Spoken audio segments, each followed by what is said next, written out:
Hi అండి, అందరూ బాగున్నారా? ఎంతో టేస్టీగా ఉండే చేపల కర్రీ. కావాల్సినవి చేపలు, ఆనియన్స్, మిర్చి, కొరియండర్, ధనియాలు, జీలకర్ర. ఆనియన్స్ని పేస్ట్ చేసుకుని పక్కన పెట్టుకోవాలి. ఇప్పుడు పాండి పెట్టుకుని ఆయిల్ వేసుకోవాలి.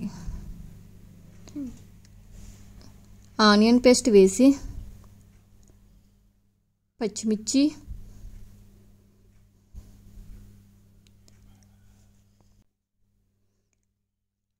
ధనియాలు, జీలకర్ర పేస్ట్, అల్లం పేస్ట్, అల్లం వెల్లుల్లి పేస్ట్, కారం, సాల్ట్,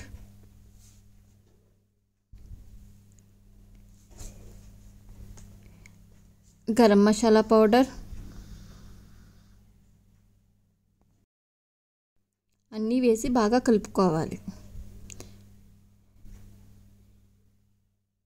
ఇప్పుడు చేప ముక్కలు వేసి అన్నిటికి మసాలా బాగా పట్టేటట్టు మ్యాగ్నేట్ చేసుకోవాలి.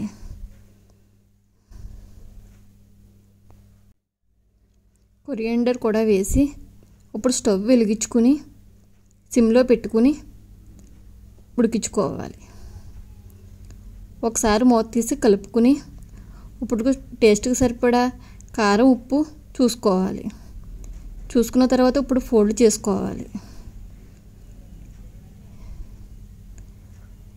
ఎంతో టేస్టీగా ఉండే చేపల కర్రీ రెడీ అండి. Like and share and subscribe.